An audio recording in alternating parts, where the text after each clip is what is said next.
Livro de Gálatas, capítulo 5, versículos 22 e 23, diz assim: mas o fruto do Espírito é amor, alegria, paz, paciência, amabilidade, bondade, fidelidade, mansidão e domínio próprio.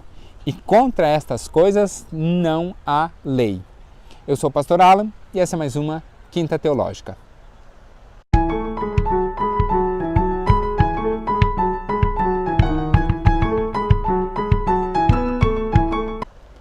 Todas as quintas, aqui no canal da Igreja Batista de Bom Retiro, você tem um estudo. Às vezes é sobre um determinado postulado teológico, às vezes é sobre um determinado tema, às vezes é sobre um trecho específico das Escrituras. Hoje nós vamos misturar um pouquinho, nós vamos ver duas perícopes, dois pequenos trechos e vamos estudar sobre os dons e aí sobre dons, né, o fruto do Espírito e dons do Espírito Santo. Mas a ideia é sempre que seja algo útil para a sua vida, né? Para a sua vida em comunidade, para a sua vida pessoal. Fruto do Espírito e dons do Espírito Santo é claramente isso. É sempre algo que seja útil para a sua prática diária, para edificar tanto a igreja em que você está, sendo você lá uma bênção, quanto a sua vida pessoal. Por isso, se você tem qualquer comentário, se você tem qualquer dúvida, se você tem uma sugestão também, estamos abertos à sugestão, né? Você pode postar aqui nos comentários e eu leio todos os comentários. Se você estiver vendo ao vivo, eu estou aqui no chat também acompanhando e na medida possível, se há uma dúvida eu vou respondendo, se há algo que é um pouco mais denso, mais cedo ou mais tarde eu gravo um vídeo sobre isso. Então fique à vontade, já tiveram quintas teológicas aqui que vieram de sugestão do pessoal, fique à vontade, pode postar, você tem total liberdade de perguntar a respeito disso. Do mesmo modo, eu queria te fazer um convite pessoal. Tem um canal no YouTube chamado Teolegal, está aparecendo aqui, youtube.com/teolegal, e lá toda terça, 19 horas, há um trechinho das Escrituras chamado de Bíblia Explicada. Lá eu leio e explico um trecho das Escrituras, às vezes um capítulo, às vezes um pouco mais de um capítulo, às vezes um pouco menos de um capítulo, mas sempre uma porção generosa. Os vídeos são pequenos, são vídeos de 5, no máximo 10 minutos, mas em que a gente lê e entende o que determinado trecho das Escrituras quer dizer. Por que aquilo está ali, por que se refere assim, por que tem essa determinada palavra. Então, a Bíblia Explicada, né? Tem gente que às vezes reclama ou conversa com a gente e fala: pastor, eu leio e não entendo. A Bíblia Explicada surgiu justamente dessa inquirição. Então, se você quer ler e compreender a Bíblia, a Quinta Explicada é uma caminhada para isso.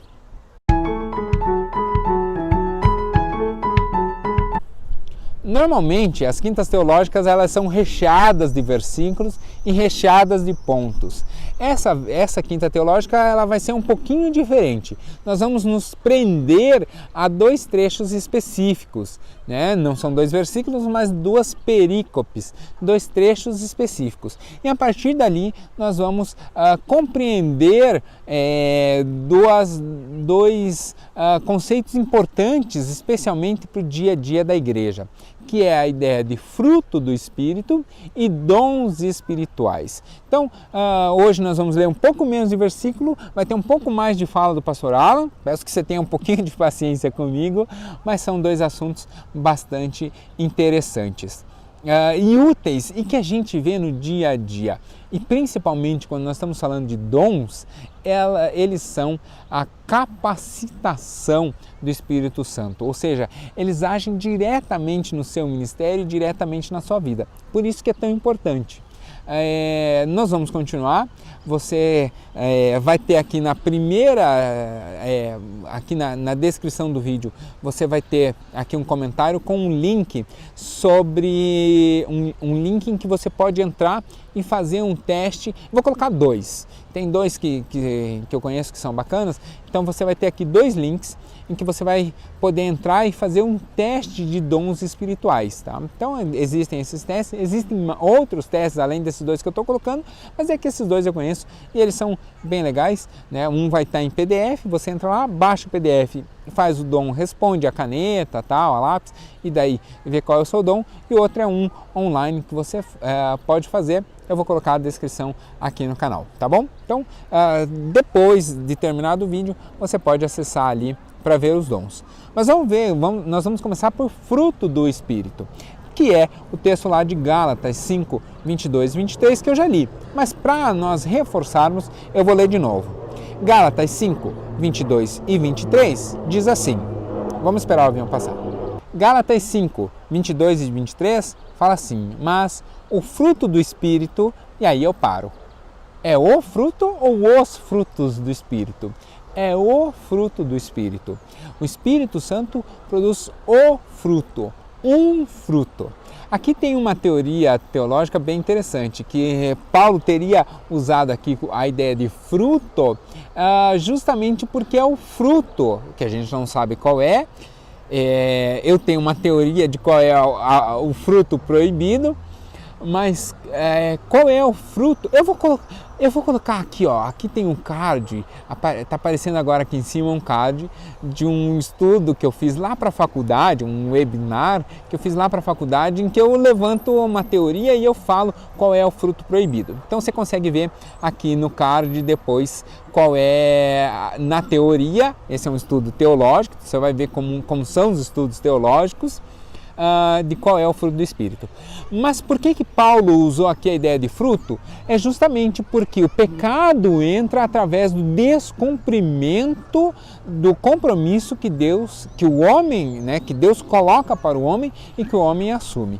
E é justamente por descumprir esse compromisso que entra o pecado. Mas o simbolismo da entrada do pecado é justamente o fruto. Né? Lá a história do Éden, lá de Gênesis 2, Gálatas é o fruto do Espírito.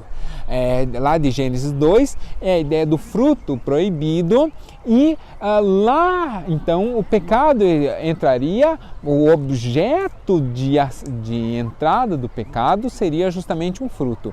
Então, em processo de restauração de que aquele fruto traz o pecado, então para haver um novo fruto trazendo a graça sobre a vida da igreja, é que Paulo então usaria a ideia de fruto.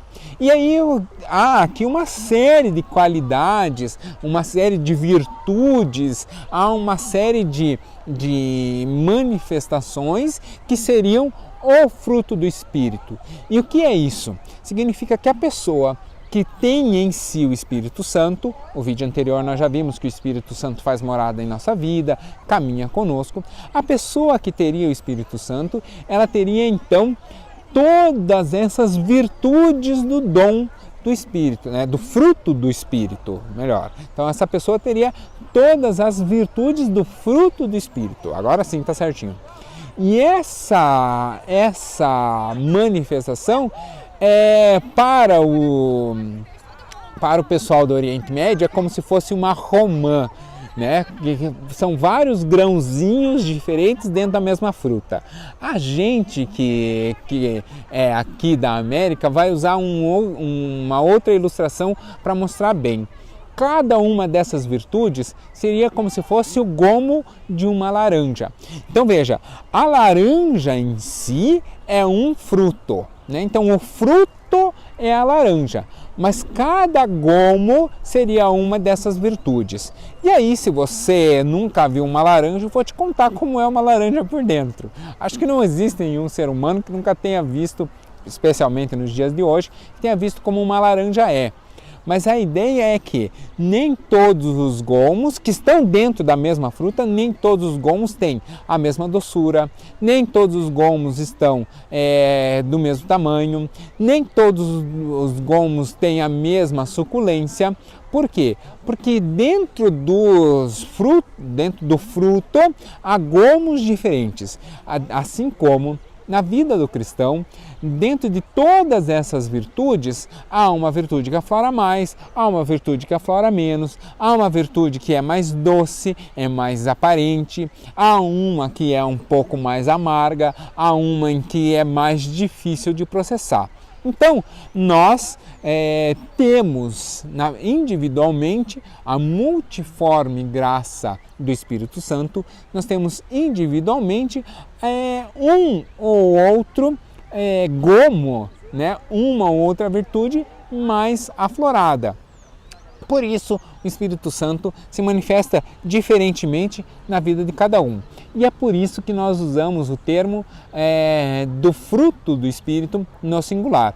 A ideia de cada uma dessas virtudes, todas elas estão presentes na vida da pessoa.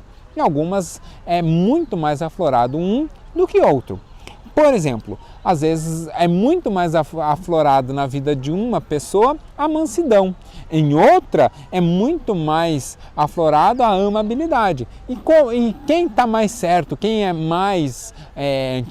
é uma obra do Espírito Santo mais completa, quem está um passo à frente no seu processo de santidade ou de santificação, que nós já tratamos aqui, a resposta é ninguém.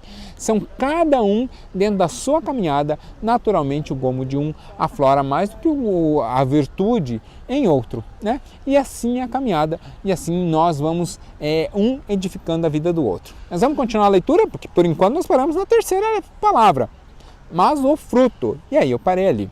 Fruto do Espírito significa que é uma virtude que o Espírito Santo cria em nós. Então não é por nós, mas é em nós. Quem faz essa obra é o Espírito Santo. Então o Espírito Santo, como uma planta, nasce, nós já vimos que o Espírito Santo convence do pecado, da justiça e do juízo, ele nasce simbolicamente, né? Ele começa a sua obra trazendo sobre nós a ideia e a necessidade da conversão, que é reconhecer que pecamos, reconhecer que o nosso pecado traria sobre nós a condenação e compreender que o sacrifício de Cristo é substitutivo, né? É vicário, é suficiente para nos perdoar.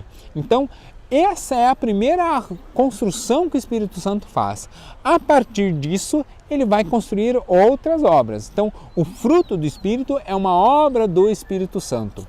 Mas lembra lá quando nós estávamos falando de santificação? Eu falei que Deus é um Deus libertário e um Deus que respeita a nossa individualidade. O Espírito Santo é Deus. O Espírito Santo carrega a mesma essência de Deus. Por isso, para que o fruto do Espírito Santo floresça em nós, é necessária uma ação humana, que é deixar fluir. O que você precisa fazer para que o Espírito Santo produza fruto na sua vida? Nada. Ou seja, não impedir o Espírito Santo. Permitir que o Espírito Santo faça. Se você fizer isso, naturalmente o Espírito Santo produzirá fruto na sua vida.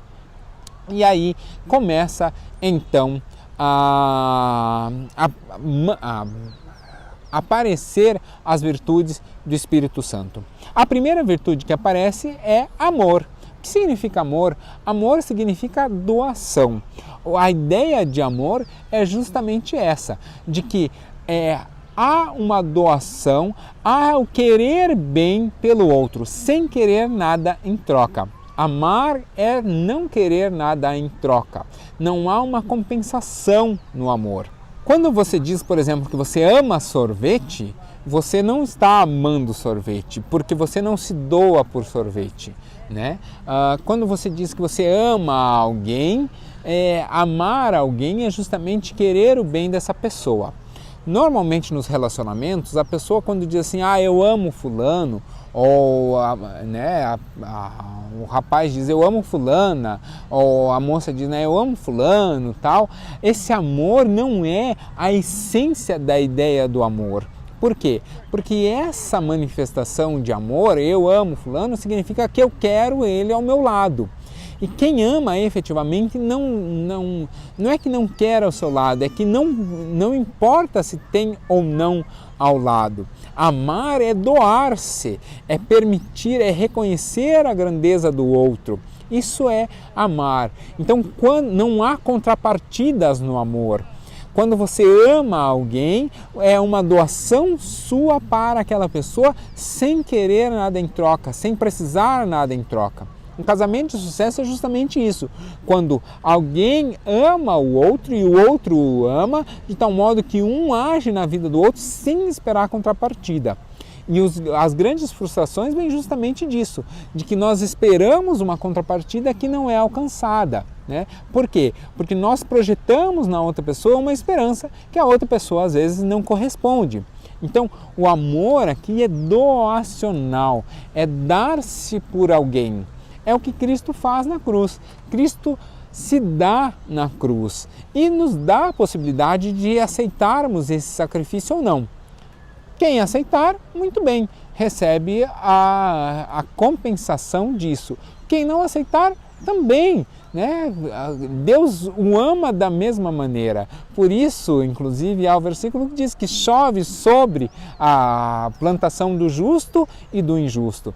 A pessoa continua sendo amada e querida por Deus. Evidentemente, por não aceitar quem Deus é, há ali uma desconexão. Deus não consegue manifestar-se plenamente na vida da pessoa.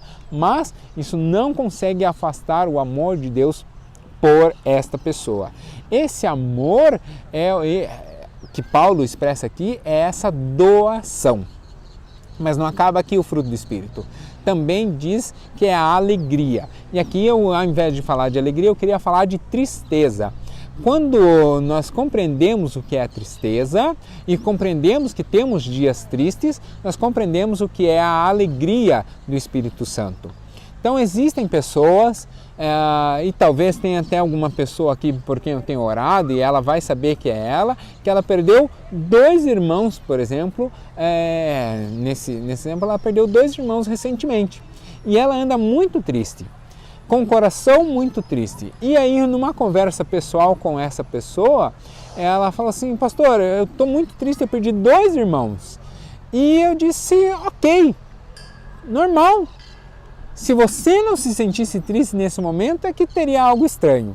Quando nós perdemos alguém, quando nós passamos por uma adversidade, quando nós passamos por algum revés, naturalmente nós ficamos tristes. E há pecado nisso? Significa que o Espírito Santo não está contigo? Não.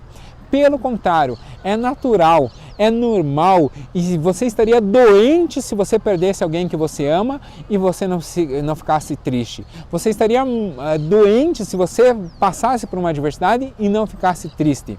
A tristeza é parte da nossa vida. O que acontece é que nós vivemos sobre um equilíbrio.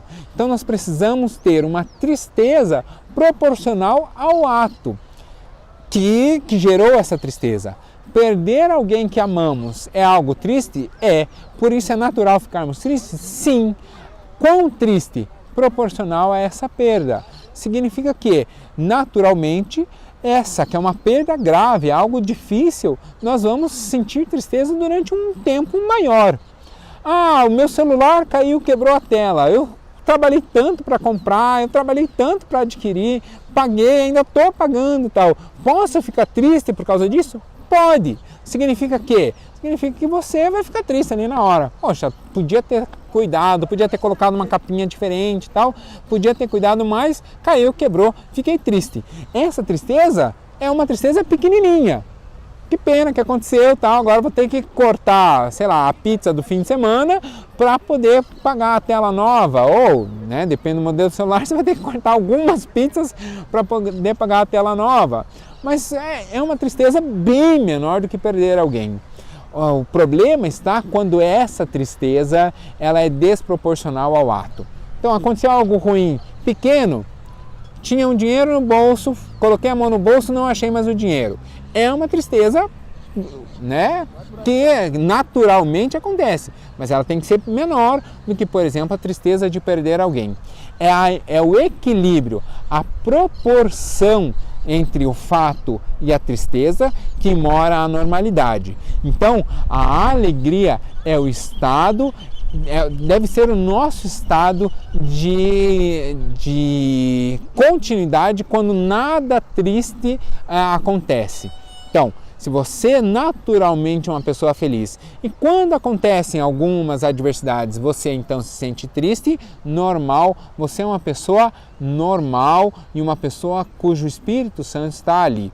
Quando há esses momentos de tristeza, então o Espírito Santo ele vai mudar. Ele não vai agir então com alegria, mas ele vai agir com outras virtudes que nós vamos ver à medida que nós vamos caminhando.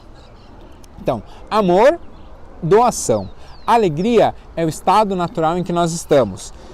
Paz é quando nós estamos na adversidade, mas ainda assim nós não perdemos o domínio sobre essa questão. Então veja, a paz é o domínio sobre o fato, né? Então há uma adversidade, às vezes nós não encontramos solução, ou às vezes a solução é um pouco adversa, um pouco difícil de ser conquistada. A paz é essa virtude de olhar e não perder a capacidade de pensar sobre, a capacidade de buscar ajuda, a capacidade de encontrar uma possibilidade de reversão daquilo. A paciência é a virtude de compreender que as coisas têm seu tempo e de que naturalmente essas coisas vão acontecer num determinado tempo. Eu não sei quando você está assistindo esse vídeo, mas eu estou gravando ele numa segunda-feira. Estou gravando no dia 2 de novembro, segunda-feira. E nesse fim de semana, no dia 31 de outubro, justamente o dia da reforma, houve concílio. Concílio é o exame que nós fazemos para um candidato se tornar pastor batista. E eu fui examinador. O examinador é a pessoa que faz as perguntas e conduz o exame do candidato.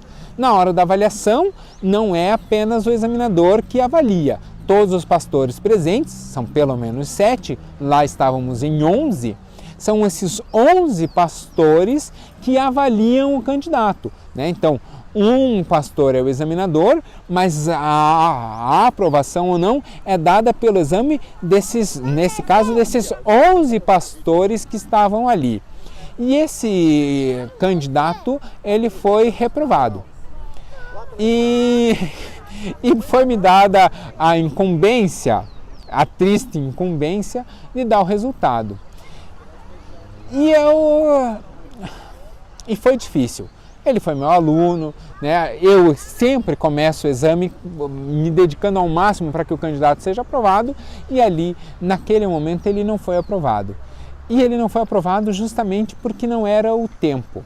Nós reconhecemos as virtudes na vida desse rapaz, mas ainda não era o tempo dele estar dentro da igreja como autoridade. Os pastores entenderam, e aí nós cremos que o Espírito Santo falou com os pastores ali, de que era necessário na vida desse rapaz uns passinhos a mais, ainda sem a autoridade pastoral reconhecida sobre a vida dele. Para quê? Para que o pleno potencial que ele tem seja manifesto. Por isso, ele sabe quem ele é, e ele é, além de meu ex-aluno, é um amigo pessoal.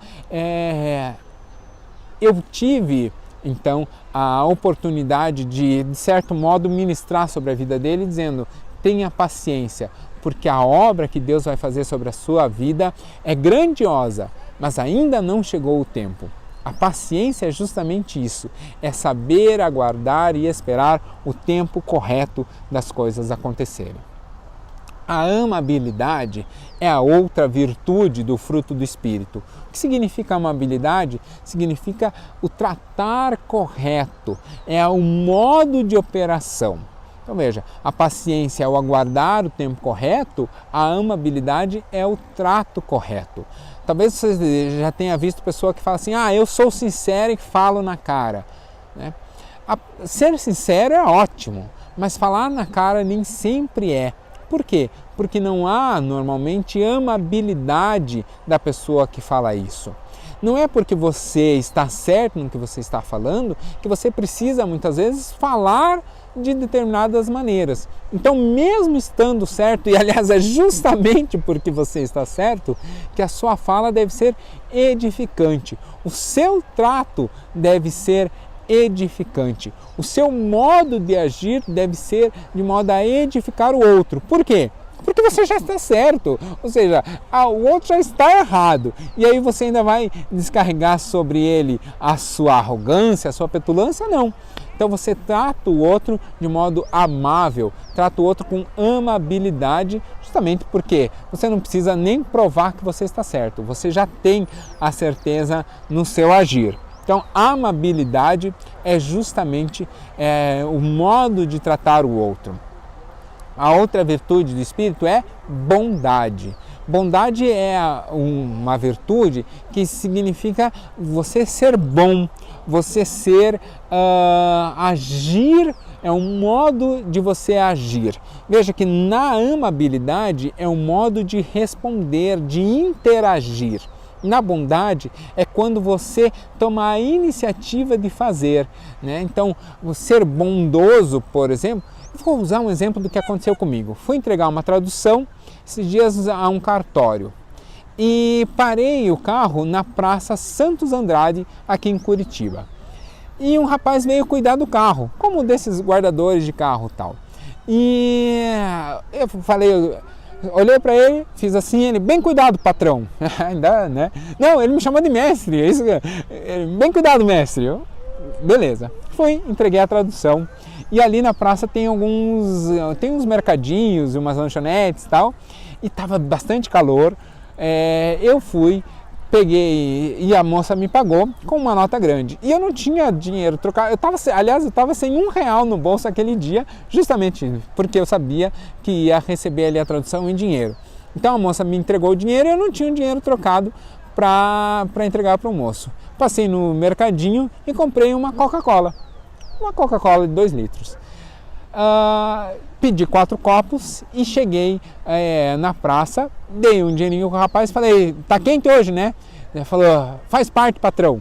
E aí eu entreguei, então tá aqui, ó, para você e para os companheiros, tava ele e mais 2 sentados. Para você e para os companheiros aí tomar uma coquinha, tem o copo aí dentro. Quando eu entreguei, olha que como Deus é, eu pedi lá na lanchonete 4 copos. Estava sentado o rapaz e mais 3. Quando eu entreguei, ele falou assim, mas tem 4 copos. Virou para um dos rapazes e falou, chama o fulano. Olha só que homem bondoso.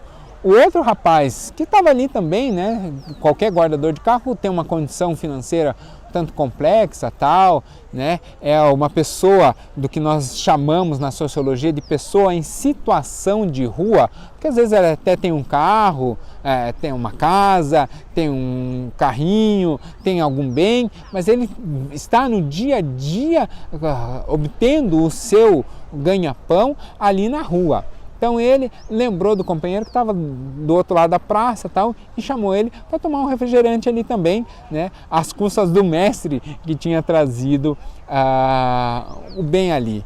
Eu não precisava, pela lei, eu não precisava nem dar dinheiro para ele, eu já tinha gasto com o Star, né, com o valor que a gente paga para estacionar aqui nas ruas de Curitiba. Eu tinha pago aquele, porque a lei impõe, mas mesmo assim dei um dinheirinho para ele, porque ele estava ali literalmente cuidando do carro, e ainda fui bondoso com ele em dar a Coca-Cola. Mas ele foi mais bondoso ainda, porque ele recebeu e na mesma hora, quando ele viu que tinha condição de atender um outro rapaz, ele pediu para um dos que estava ali para ir chamar o fulano. E aí ele foi e o rapaz que estava sentado foi chamar o 4º elemento para poder desfrutar ali da coca. Ser bondoso, ser bom é isso. A gente vai multiplicando a bondade, né, e vai edificando a vida um do outro. Ao mesmo tempo, fidelidade.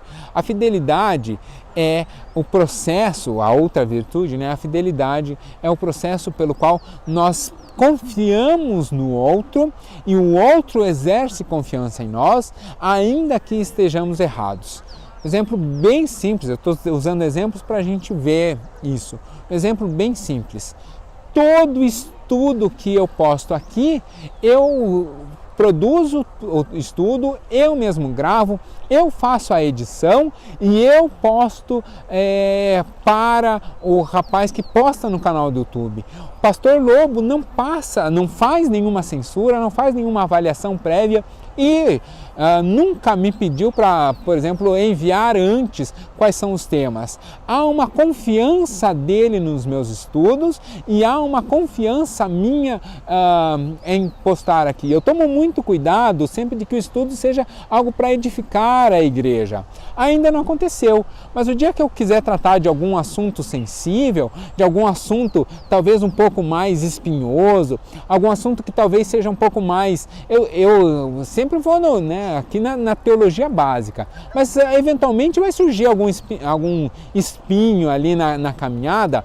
Eu jamais postaria um estudo sobre algo que alguma posição teológica um pouco temerária, a não ser que eu fosse apresentar todas, mas assumir uma posição aqui um pouco temerária em nome da igreja, sem antes consultar o meu pastor titular. Você vê que quando há mais de uma visão, eu exponho quais são as visões, mas se eu fosse assumir uma posição, eu iria consultá-lo. Isso é fidelidade. Ele confia em mim para que eu faça o estudo com toda a liberdade que eu quiser, mas eu sei que o pastor presidente da igreja, a direção da igreja, quem dá é o pastor titular. E por isso, em prova de fidelidade, eu caminho. No dia a dia eu não preciso incomodá-lo com esses estudos, mas em algo mais difícil, em algo mais complexo, em uma posição teológica um pouco mais delicada, eu não faria sem consultá-lo. Então, isso é fidelidade. Um outro exemplo, aí na minha casa, as minhas redes sociais, as pessoais, o meu Facebook, o meu Instagram não tem senha, mas a minha esposa nunca me perguntou qual é a senha, mas ela tem livre acesso, porque a senha fica memorizada no computador, Então veja, é uma questão de fidelidade. Ela não me pede a senha, mas eu também não omito dela a senha. Não há escondido entre nós, porque é uma questão de fidelidade, Então, se ela quiser ver, ela tem toda a liberdade. Hoje, para entrar no meu Facebook é muito fácil. Ligou o computador, ela sabe a senha que liga o computador e tem senha porque eu não consigo tirar a senha dali. É só ligar o computador e acessar, colocar lá, por exemplo, o Facebook, vai aparecer o meu Facebook. Não tem nada a ser escondido. Há uma fidelidade entre eu e minha esposa. Isso é fidelidade, é a mútua confiança. Um casal fiel é exatamente esse casal, que a esposa, por exemplo, chega para o marido e fala: posso ver o seu celular? E ele responde sim. E ela responde: não quero, não preciso. Não precisa ver. Porque eu confio em você e você confia em mim porque me autoriza a ver o seu celular. Então, um casal que às vezes a pessoa precisa de uma ajuda porque tem uma eventual fragilidade, então precisa que o outro monitore o seu celular. Tem um amigo que ele tem um problema com drogas e a esposa todo dia olha o seu celular justamente por causa disso, porque para ajudá-lo em uma eventual recaída, Então, ajudá-lo em uma eventual fragilidade, ela é um processo de ajuda ali, é um processo de doação, não é um processo de desconfiança entre um e outro. Confiar é exatamente isso, é ter essa tranquilidade de um confiar no outro. E isso não é só entre casal, ou só entre o pastor e a sua ovelha, ou o seu pastor auxiliar. Isso acontece em uma série de lugares, acontece de uma série de maneiras. Um exemplo bem simples, o mercadinho aqui perto de casa. Fui esses dias, eu uso aquele recurso do celular de pagar o cartão virtual no celular e a máquina não passou. Mas é um mercadinho aqui do lado de casa. O dono, a caixa não me autorizou. Eu falei: como nós fazemos? O dono do mercado falou: não, é o vizinho, o senhor volta depois, não tem problema. Eu falei: então deixa só eu ir em casa, posso levar as compras? Pode, vizinho, fique à vontade. Levei as compras em casa, cheguei em casa, peguei a carteira, voltei no mercado. Uma fidelidade. Eu não preciso roubar a compra do mercado e ele sabe que justamente por sermos vizinhos e por eu estar aqui querendo ser bênção no bairro, eu não ia fugir da minha obrigação, da minha contraprestação, que era pagar a compra que eu tinha realizado. Então essa é uma questão de fidelidade. Ele confiou em mim e eu confiei nele, porque escolho o mercado dele, então há ali uma troca de fidelidade. Outra virtude é a mansidão. O que é a mansidão? A mansidão, muito próximo da amabilidade, a mansidão ela é a manifestação da paz em um ambiente de caos. Mansidão é o controle pleno que nós temos da situação.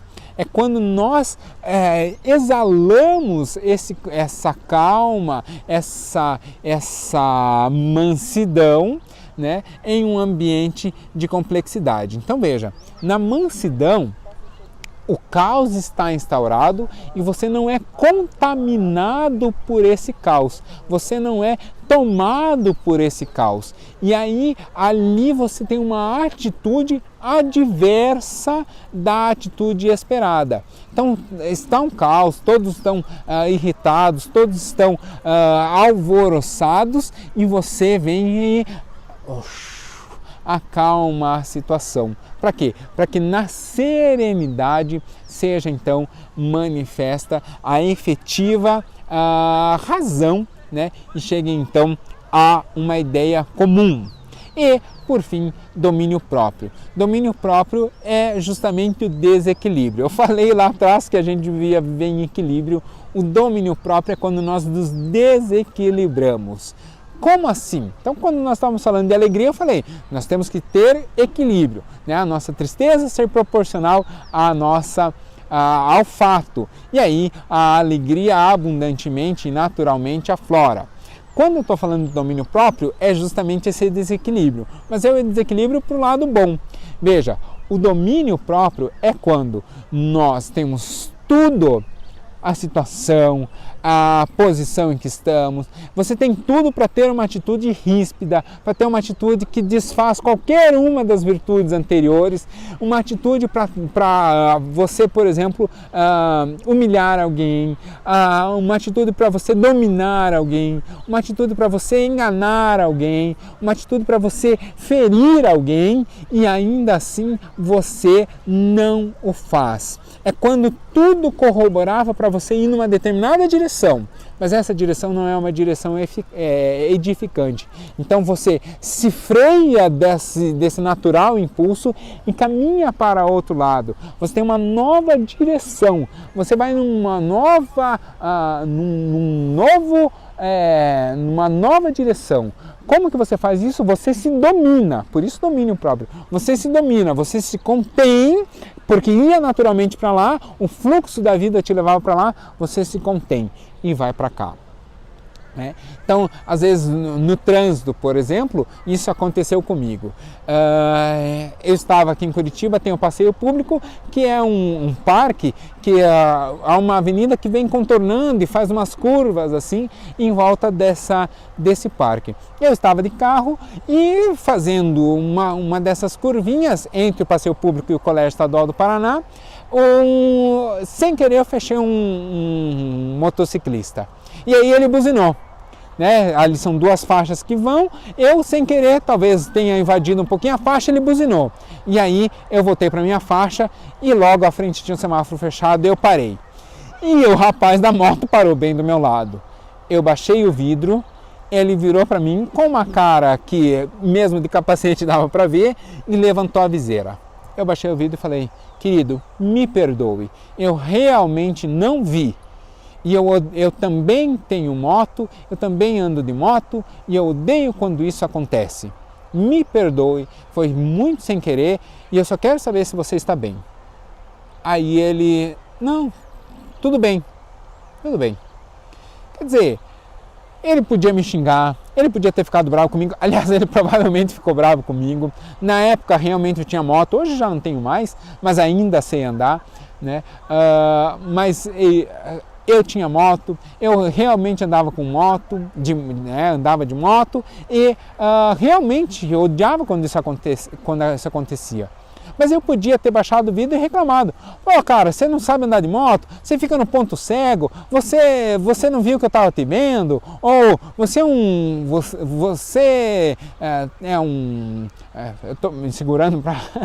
né? Você não sabe andar de moto? Você tem que ficar atrás do carro para eu poder te ver aqui? Você não pode ficar no ponto cego e tal? Não, eu assumi a culpa. dominei de reclamar dele e ele ali também teve domínio próprio, porque ele viu que eu realmente havia, talvez pela primeira vez na vida dele, eu havia pedido perdão. Então, domínio próprio é quando nós saímos do fluxo natural, nós desequilibramos da resposta natural e vamos para uma resposta que é muito mais edificante. E aí, o texto termina dizendo que contra essas coisas não há lei. Por que não há lei contra essas coisas? Porque isso é a forma pela qual nós somos, além de úteis, nós somos virtuosos na nossa sociedade. Essa é a forma, essa é a melhor forma que existe de evangelismo. A nossa vida é um testemunho de transformação. Nós somos transformados pelo Espírito Santo e ele nos muda para uma outra posição em que nem sequer é preciso falar do Evangelho. Nós nos tornamos pessoas socialmente agradáveis, pessoas cujos outros que desconhecem a Cristo querem viver do nosso lado, porque você controla suas palavras, você controla suas atitudes, quando está o caos você vem trazendo a mansidão, você tem paz, você respeita o sentimento do outro através da alegria, permitindo que ele tenha sentimentos de tristeza, né? E esses sentimentos de tristeza são trabalhados de tal modo a ser natural. Então, nós somos pessoas agradáveis aos olhos dos outros, nós somos bênção no ambiente em que estamos. E aí, naturalmente, quando a pessoa chega então para você e fala assim, mas como você consegue manter a paz em meio a todo esse caos? Aí você responde, essa é a obra que o Espírito Santo produz na minha vida e pode produzir sobre a sua vida também, né? E aí dessa forma a pessoa vai dizer, mas como assim? E aí está a porta aberta para que o Evangelho entre e faça diferença na vida dessa pessoa. Então hoje nós ficamos bem restritos a 2 versículos, a quinta de hoje é bem restrita a 2 versículos, mas veja que são 2 versículos que vão trazer o fruto do Espírito, ou seja, vão trazer a essência da vida cristã, vão trazer a efetiva nova vida que Cristo conquista na cruz, mas que o Espírito Santo constrói na nossa vida à medida que nós permitimos que isso aconteça. Quando isso acaba? Bom, lá quando nós falamos sobre santificação, nós já falamos sobre isso. Esse fruto, ele chega à sua plenitude no momento da nossa glorificação. Ou seja, no momento em que nós partimos para a glória, somos chamados por Deus, ou no tão esperado momento em que os céus se abrirão, em que todo o olho verá, em que toda a língua confessará que Cristo é o Senhor e que Ele vem para resgatar a sua igreja. Enquanto isso não chega, desejamos muito que isso aconteça, mas enquanto isso não chega, nós vamos continuando a nossa caminhada, buscando que a cada dia o Espírito Santo edifique sobre a nossa vida. Por isso eu queria encerrar o estudo de hoje orando. Vamos orar? Senhor, queria colocar nas Tuas mãos a vida de cada um, pedindo que o Espírito Santo possa vir e dominar a nossa vida de tal modo que o fruto do Espírito floresça em nossa caminhada e nós possamos, desse modo, edificar a vida do próximo, a vida daqueles com quem nós interagimos. Que nós possamos ser uma bênção na nossa comunidade de fé, que nós possamos ser uma bênção na nossa igreja, mas que nós também sejamos uma bênção no nosso trabalho, na nossa família, no nosso condomínio, no nosso bairro, nas pessoas que interagem conosco. Que nós possamos a cada instante perceber mais e mais o fruto do Espírito aflorando sobre a nossa vida e que nós possamos tranquilamente nos entregar para que o Espírito Santo opere a sua boa obra em nós. É o que eu te peço e desde já agradeço em nome de Jesus. Amém. Que Deus abençoe a sua vida, que Deus esteja presente sobre a sua vida em todo instante. E eu queria encerrar justamente com a bênção. Então estique sua mão para cá, para que nós possamos encerrar com a bênção sacerdotal. E aí, com a bênção apostólica. E aí, depois da bênção, eu ainda vou rapidamente explicar ela para nós entendermos a Trindade. Estique sua mão para poder receber a bênção. Que o amor de Deus Pai, a graça salvadora de Cristo Jesus e as consolações do Espírito Santo sejam sobre a sua vida. Hoje, até o próximo vídeo, até o próximo estudo e durante todo o tempo até a volta de Cristo. Em nome de Jesus. Amém. Então nós damos a bênção justamente por causa disso, porque o amor de Deus é o que nos cria. A graça de Jesus é o que nos permite a conexão, mas o Espírito Santo é o que caminha conosco e nos consola nessa caminhada e nos edifica através do fruto do Espírito que nós estudamos hoje. Então seja você uma bênção e permita que o Espírito Santo frutifique sobre a sua vida. Obrigado por ter acompanhado até aqui e que Deus abençoe. Tchau, tchau.